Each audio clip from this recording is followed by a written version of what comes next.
Sus Biblias en el segundo libro de Reyes, capítulo 4, el verso 25 en adelante.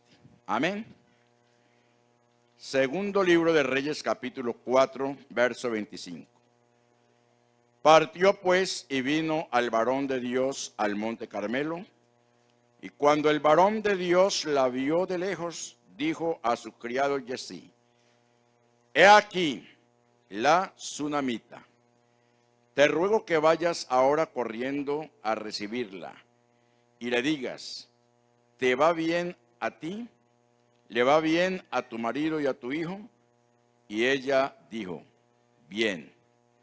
Luego que llegó a donde estaba el varón de Dios en el monte, se asió de sus pies y se acercó a Jesí para quitarla.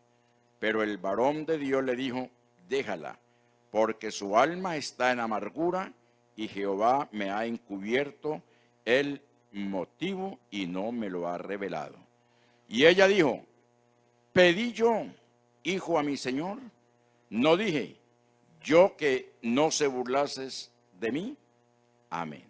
Oremos, hermanos, que la palabra del Señor corra y sea glorificada, que el Señor sea hablándonos en esta mañana. Soberano Señor Jesús, te alabamos, oh Dios, bendecimos, glorificamos tu nombre. Gracias te damos, Señor, por tu palabra leída. Habla, Señor, a nuestros corazones. Delante de ti, mi Cristo amado, estoy con temor y con temblor. Sí, Señor Jesús. Haz de mis labios, oh Dios mío, como la pluma del escribiente, que la unción de tu Espíritu Santo, Señor, en esta mañana sea con tu siervo. He venido para escuchar tu voz. En tu nombre santo. Amén y amén. Estén cómodos, hermanos, tengan amabilidad y vamos a disponer nuestro corazón a estar atentos a la palabra del Señor. Bien, hermanos, hoy es un día muy especial. Amén. Segundo domingo de este mes estamos celebrando aquí en la iglesia de Gaitán el gran día misionero. Una programación realmente maravillosa porque hicimos la presentación de los hermanos recientemente bautizados. Oramos también por las almas que han venido, oramos también por los enfermos, y esta es la obra del Señor. ¿Cuánto damos gloria a Dios? ¿Cómo resucitar muertos? Es el tema en esta mañana. ¿Cómo resucitar muertos? Amén. Suena un poco raro, pero es la gran verdad, porque el Señor Jesucristo a nosotros nos ha dado ¿qué? Autoridad, y nos ha dado también poder. Amén. Hermanos, el olor a muerte inunda al mundo, y nosotros, hermanos, en nuestro medio no escapamos a esta gran realidad. Cuando hablamos de un mundo nauseabundo, podemos declarar en el aspecto literal. Yo sé que ustedes han visto últimamente las noticias de lo que está sucediendo allá en Ucrania con Rusia. A principios de la gran pandemia que se presentó tan terrorífica, en algunas ciudades, especialmente, no tanto en Colombia, sino en el caso de Guayaquil, Ecuador, la pandemia fue tan terrible que los muertos en las calles abundaban. ¿Vieron esas noticias? ¿Cómo estaría la situación en ese momento?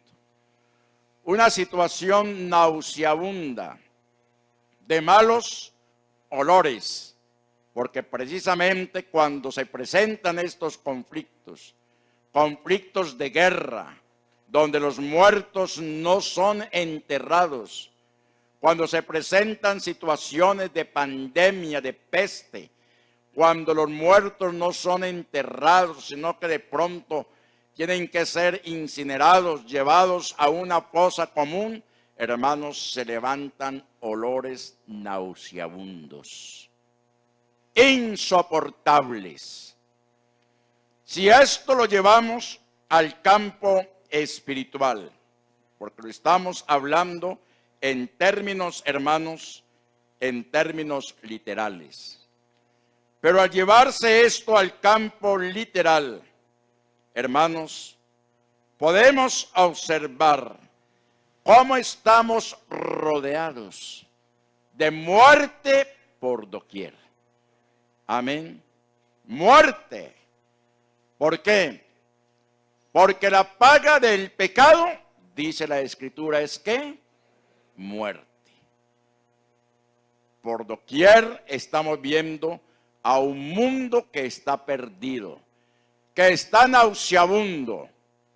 Y eso lo podemos ver en Romanos capítulo 1, verso 28 al 32. Allá en pantalla, observemos la situación que el mundo está viviendo actualmente y cómo nosotros, la iglesia, estamos en medio de esa situación. Y no podemos, hermanos, pasar por desapercibido por cuanto el Señor nuestro Jesucristo nos ha encomendado una gran misión. En las guerras, la condición de los muertos es nauseabunda. En el aspecto espiritual, la manera como estamos viviendo, hermanos, la condición de nuestra sociedad es nauseabunda, es de muerte. Y es por eso que allí nos está declarando el apóstol Pablo en Romanos 1, 28 al 32. Y como ellos no aprobaron tener en cuenta a Dios, Dios los entregó a una mente reprobada para hacer cosas que no convienen. Y continuamos el texto. Miremos cómo está nuestra sociedad en estos tiempos. Y a la vez coloquémonos nosotros como iglesia a pensar, a reflexionar en la tremenda responsabilidad que tenemos ante esa situación, estando atestados de toda injusticia, fornicación, perversidad, avaricia, maldad, llenos de envidia, homicidios, contiendas, engaños y malignidades, murmuradores, detractores, aborrecedores de Dios, injuriosos, soberbios, altivos, inventores de males, desobedientes a los padres.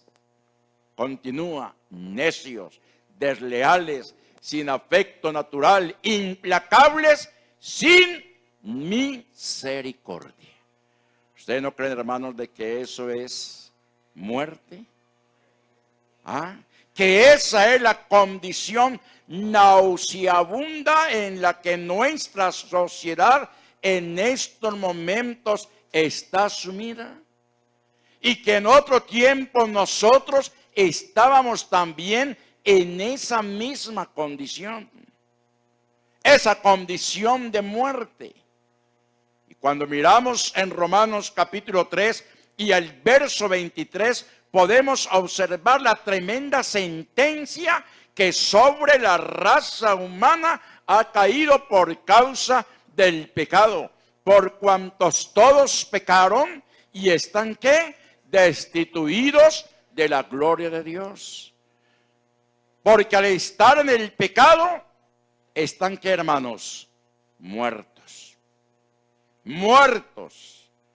Doblemente muertos. ¿Y por qué digo doblemente muertos? Porque si a nosotros nos hubiese cogido la muerte literal en esa condición que acabamos de exponer de acuerdo a Romanos capítulo 1, verso 28 al 32, y no nos hubiese alcanzado el Señor con su bondad y con su misericordia, como en estos tiempos estamos, hermanos, hubiésemos tenido no solamente muerte física, sino también muerte eterna. Me hice entender, ¿cierto? Por eso es una bendición, un privilegio, los que en esta mañana han venido aquí al altar y por quienes hemos orado. Como un día ellos abrieron el corazón al Señor Jesucristo y se cumplió en ellos la palabra que el Señor expresó: yo soy la resurrección y la vida. Todo aquel que esté muerto creyendo en mí vivirá. Fuerte ese aplauso al Señor. Y no solamente para ellos esa promesa, sino para todos los que hemos sido bautizados en el nombre del Señor Jesucristo. Y otros tantos que en esta mañana aquí se encuentran como amigos, como simpatizantes, como visitas. Para ellos también es esta promesa: abre las puertas de tu corazón. El Señor Jesucristo te está llamando. Él está considerando tu situación en condición de muerte. Pero al escuchar esta bendita y eterna palabra, al aceptarlo a Él como el único y suficiente Salvador, usted pasará de muerte a vida. Amén. Pasará de muerte a vida. Hemos leído allá en el segundo libro de Reyes, capítulo 4, verso 27 al 37, la experiencia de ese gran milagro que el profeta Eliseo hizo en la viuda sunamita. Amén. Todos conocemos muy bien esa bella historia. Esa mujer que veía siempre a este hombre pasar por su casa y le dijo a su esposo: este es varón de Dios. Cuando vuelva a pasar, atendámoslo bien, invitémoslo a nuestra casa. Amén. Y le preparó su alcoba. Y en su alcoba, buena cama, buena mesa, buen candelabro, seguramente agua fresquita y un vaso para ser bien atendido el varón de Dios. Y el varón de Dios pensó: esta mujer puede tener una recompensa. Amén. Puede tener una recompensa. Dime, mujer, ¿qué quieres que haga? ¿Que hable por ti delante del rey o del general? Y ella dijo: no, Señor, me encuentro bien. Pero era una mujer que, como vemos y pensamos, era joven. Pero el esposo ya era, ¿qué? Una persona muy adulta, una persona muy mayor, y no tenían hijos. No tenían la alegría de tener una familia. Amén. Y entonces el varón de Dios, Eliseo, se toma ese atrevimiento y le dice a ella, le dice que en el tiempo de Dios ella vendrá a ser madre. Y así fue, le dio esa bendición de ser madre. Y hubo alegría, jolgorio en ese hogar. Pero ¿qué pasó? Dice también la Escritura que estando el muchacho con su padre en el campo, un fuerte dolor de cabeza lo tomó y el muchacho murió. Y ella se angustió, ciertamente dolor profundo en su corazón. Pero, hermanos, vemos que ella seguramente en ese momento tuvo esa revelación, voy a acostar al muchacho en la cama del varón de Dios, lo mandaré a llamar a ver qué sucede. No es posible, seguramente ella pensó. Yo no estaba pidiendo hijo, me fue concedido porque así el Señor lo quiso. El muchacho ha muerto, pero tampoco me voy a dar, ¿por qué? Por vencida. Y mandó a llamar al varón de Dios. Pero el varón de Dios no vino. ¿Mandó a quién? Mandó a su ¿qué? Paje, o sea, a su siervo. Lo mandó con el báculo. Pero Giesi no podía hacer nada. Quien podía hacer lo que tenía que hacer era el varón de Dios. ¿Cuánto damos gloria a Dios? Yo les invito a ustedes para que lean esa bella porción de la escritura del segundo libro de Reyes, capítulo 4, para que se den cuenta de esa experiencia maravillosa. El tiempo es corto en esta mañana, pero les doy la semblanza para que se den cuenta cómo Eliseo obró bajo la voluntad del Señor y resucitó a ese niño que estaba muerto. Por eso la enseñanza es clara: cómo resucitar muertos. Amén. En primer lugar, hermanos, tenemos que reconocer la muerte. Amén. Tenemos que reconocer la muerte. Vamos a llevar esto al sentido espiritual. La muerte existe. Amén. Y en cada ciudad, en cada pueblo, corregimiento y aún veredas, hay un monumento a la muerte. ¿Cómo se llama ese monumento? El cementerio es el monumento a la muerte. Porque escrito está, como está establecido a los hombres, que mueran una sola vez y después el juicio. Lo está diciendo el escritor a Hebreos de una manera que física, y también podríamos llamarlo o decirlo, si la persona no es convertida, también espiritual. Es necesario reconocer la muerte.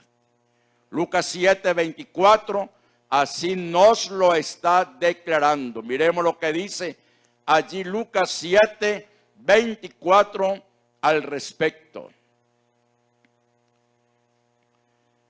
Cuando se fueron los mensajeros de Juan, comenzó a decir de Juan a la gente: ¿qué saliste a ver al desierto? ¿Una caña sacudida por el viento? Se está dando testimonio, hermanos, allí de Juan. Pero vamos a mirar el verso 32. Amén. ¿Qué nos está declarando el verso 32? Semejantes son a los muchachos sentados en las plazas, que dan voces unos a otros y dicen: os tocamos flauta y no bailasteis, os endechamos y no llorasteis. Hay una relación de lo que el Señor Jesucristo está diciendo cuando los discípulos de Juan vinieron a él a preguntarle si él verdaderamente era el Mesías o tenían que esperar a otro. Y el Señor Jesús fue claro en responder. Él no dijo: no, sí, yo soy. Vaya, díganle que yo soy. Ustedes mismos han visto mis obras. Amén. Cómo los ciegos ven, cómo los sordos oyen, cómo los endemoniados son liberados, cómo los paralíticos son levantados, cómo los muertos son resucitados. Y el Señor está hablando de algunos muertos que Él resucitó. ¿El caso de quién? El caso del hijo de la viuda de Naín. El caso de la hija de Jairo. Amén. El caso de Lázaro. También encontramos que Pedro y Pablo tuvieron ese privilegio en un momento determinado, porque así el Señor Jesucristo lo quiso, de que muertos por estos dos apóstoles fuesen también resucitados por el poder de Dios. Ahora, a nosotros se nos ha concedido, no es difícil de que un hermano de fe, de oración, de entera consagración, y como el Señor en un momento determinado quiera manifestarse poderosamente, y hemos escuchado testimonios de hermanos que han resucitado muertos, pero el mayor de los testimonios de cómo resucitamos muertos es cuando hay una iglesia misionera. Es cuando hay una iglesia evangelizante. Es cuando una iglesia endecha a los muertos anunciándoles que Jesucristo es la vida. Que Jesucristo cumple su palabra cuando dice: yo soy la resurrección y la vida. Todo aquel que creyendo en mí vivirá. ¿Cuánto damos gloria al Señor? Para resucitar muertos hay que estar conscientes de que existe la muerte. ¿Ah? Basta con que salgamos en estos momentos. Uno se encuentra, por ejemplo, nosotros que vivimos en cabañas, los taxistas a veces dicen, el día más difícil para nosotros como taxistas es el domingo en la mañana. Porque esos muchachos locos en esas motos, borrachos, fumados, llevados de la droga. Nada menos ahora veníamos en el taxi y iba un carro, un particular, iban como 5 muchachos ahí metidos y el conductor iba llevado y el taxista tuvo que sacarle el cuerpo porque lo contrario seguramente un accidente. Ahí está ese mundo, hermanos. Y somos conscientes de ello, de que la muerte existe. Pero aquí, hermanos, hay un pueblo que es la iglesia. Amén. Que con la predicación del evangelio, hermanos, hacemos y que aquellos que están muertos en sus delitos y en sus pecados vengan al conocimiento de la verdad. Decía hace un momento que Pedro tuvo esa oportunidad cuando una mujer fiel, creyente, virtuosa, llamada Tabita, que quiere decir Dorcas, ella murió, la endecharon, la lloraron, recordaban cómo esta mujer piadosa, bondadosa, hacía sus costuras, atendía a los pobres, y allí el Señor quiso glorificarse a través de la iglesia. Amén. Solo encontramos en Hechos, amén. Allá en Hechos encontramos el caso de cómo el apóstol Pedro, él, por el poder de Dios, resucita a Tabita. Pablo, a Eutico. ¿Quién era Eutico? Un joven. Pablo estaba disertando largamente. A veces dice, uy, ese pastor y que predica bien largo y hasta se duerme y se arrullan. Y estaba Pablo, creo que era en un segundo o tercer piso. Y estaba disertando, predicando y la gente estaba muy atenta a la enseñanza del apóstol Pablo y Eutico entonces cabeció. Porque ya era avanzada la noche. Eutico cabeció, se durmió y se zafó de la ventana, cayó y cayó muerto. Igual sucede con tantos creyentes. La misma situación. Se cansan de escuchar la palabra de Dios, de venir a los cultos, de estar atentos a la enseñanza y se van volviendo conformistas, y en lugar de adquirir cada día más y más vida, entonces la muerte va cundiendo en cada uno de ellos. Cuando menos piensa, están fuera, ¿qué? De la iglesia, fuera de la comunión con Dios. Pero aquí está uno que sabe dar vida y vida en abundancia. Su nombre es Jesús. Amén.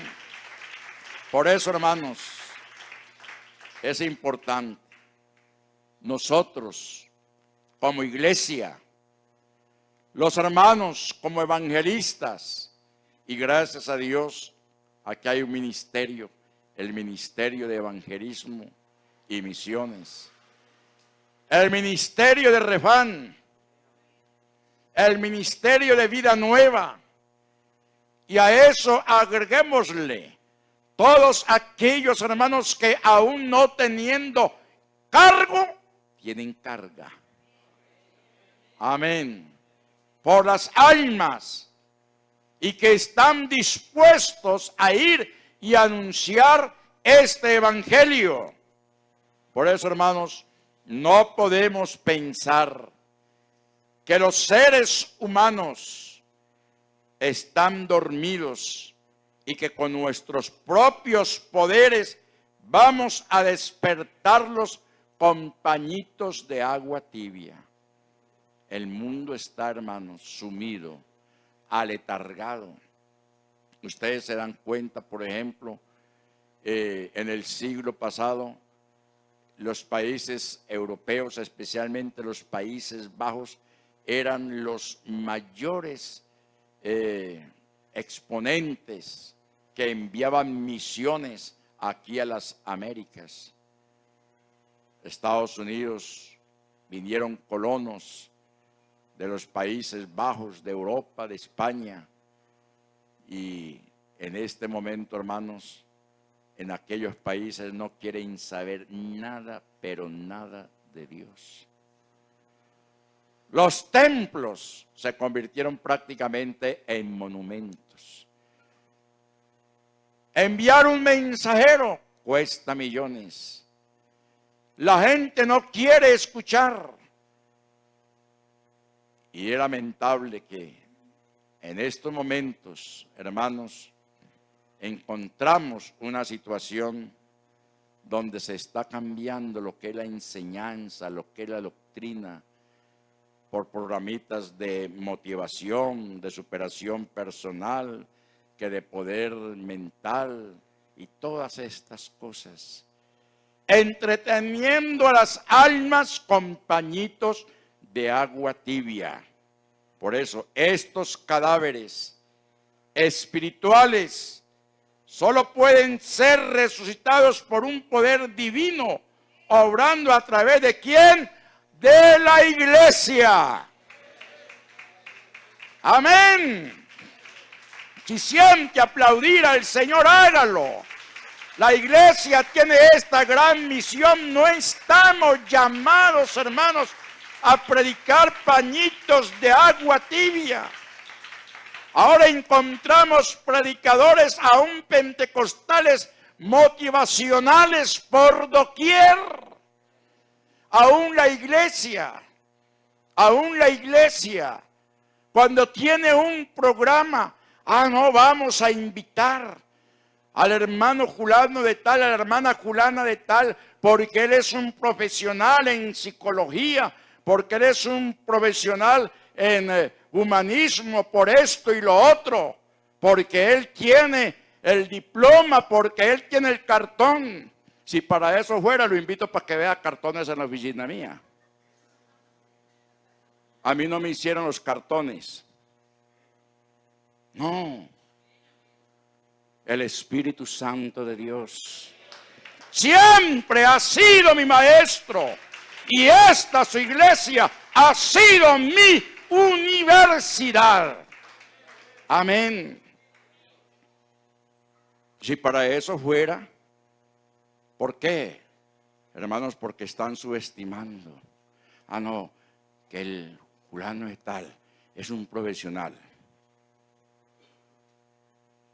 Yo nunca se los he dicho, pero yo soy egresado de la iglesia anglicana en teología y en educación cristiana. Nunca he hecho alarde de eso. La gracia de Dios siempre ha estado conmigo. Amén. Y con todos los predicadores de aquí. Amén.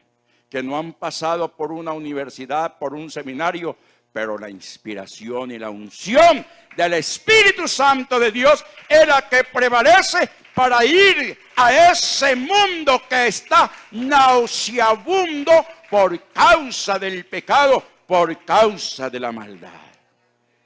El Señor Jesucristo en Mateo capítulo 11, verso 4, 5 y 6, miremos lo que el Señor allí nos está diciendo. Respondiendo, Jesús les dijo: id y hacéis saber a Juan las cosas que oís y veis. Ya lo hemos dicho y vuelvo a repetirlo. Continuemos el texto para que tengamos una idea clara. Los ciegos ven, los cojos andan, los leprosos son limpiados, los sordos oyen, los muertos. Iglesia de Gaitán, mire lo que el Señor Jesucristo nos está diciendo: los muertos son resucitados. Estamos, hermanos, a los albores de un gran evento, cielos abiertos, que no será solamente por una semana. Ese evento, esa actividad, ese programa tendrá que prevalecer en nuestras vidas cada día como un avivamiento permanente, para que aquellos que están muertos vean que en nosotros está la vida y que esa vida tiene un nombre y su nombre es Jesús de Nazaret. Esa es la misión de la iglesia. Los muertos son resucitados. Amén. Y a los pobres es anunciado el evangelio. Y mire lo que el Señor Jesucristo a renglón seguido dice: y bienaventurado es el que no halle tropiezo en mí. Amén. Amigo, hermano, no permitamos que la duda, que la incertidumbre vaya a servirnos de piedra de tropiezo. Ahí el Señor lo está diciendo: y bienaventurado es todo aquel que no halle tropiezo en mí. Amén. Entonces, ya lo hemos dicho, estos cadáveres solo pueden ser resucitados cuando hay una iglesia llena del poder y de la unción del Espíritu Santo. No una iglesia predicando con pañitos de agua tibia. No una iglesia entrando en la corriente del secularismo, de la psicología, del poder mental y de tantas teorías que actualmente están, hermanos, haciendo nube a la obra del Espíritu Santo en el seno de la iglesia. Se está corriendo un riesgo. Por eso, hermanos, en esta mañana llevemos esta palabra.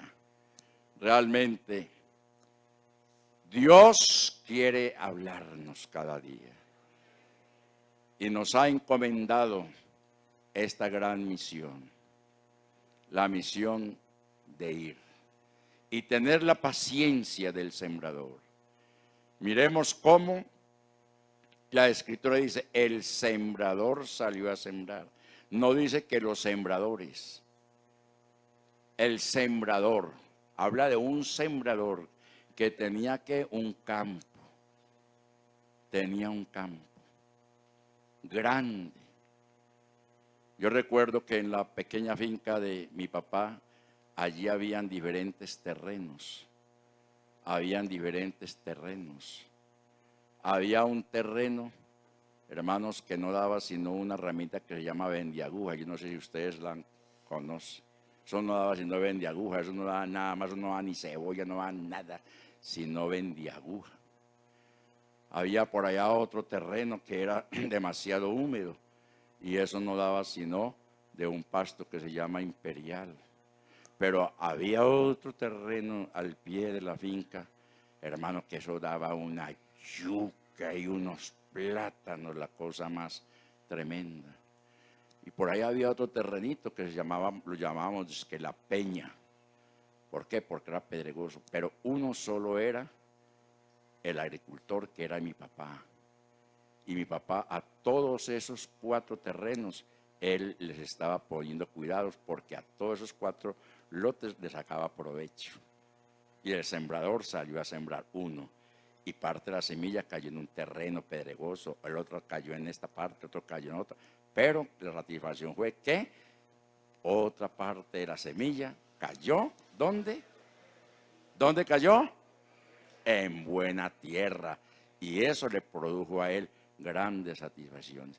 Por eso, hermano misionero de la iglesia en Gaitán, declarados como hermanos misioneros locales, no se desanimen. Ay, no, es que eso ahí es tan duro. Eso parece, mejor dicho, como dándole a una enjalma o a un costal de estopa, como decían los abuelos. No, eso es un terreno muy... No, esa gente, no. De allá el Señor. Amén. Terrenos duros aquí en Antioquia, como es, por ejemplo, La Ceja, y hay una buena iglesia. Como es Santa Rosa de Osos, uno se mira ese templo y esa congregación inmensa. Como es Yarumal, incubadoras de curas. Eso era eso. Pero allí está el pueblo santo de Dios. ¿Por qué? Porque los obreros pastores que se han enviado a esos lugares se constituyeron en misioneros. La semilla fue sembrada en los diferentes terrenos y la semilla en tierra fértil germinará, dará su fruto y fruto en abundancia. En este culto misionero, hermanos, donde vimos el trabajo de ustedes, hermanos. Amén. Porque ese ha sido el trabajo de la iglesia a nivel local. Traer las almas para el Señor. Hermanos, que el Señor Jesús nos bendiga. La paz de Él sea con cada uno de nosotros. Cerrando la transmisión, hay entonces algunos anuncios porque tenemos tiempo. Yo mire que les di como 15 minutos. Yo podría haber terminado a la 1 de la tarde, pero seguimos con anuncios.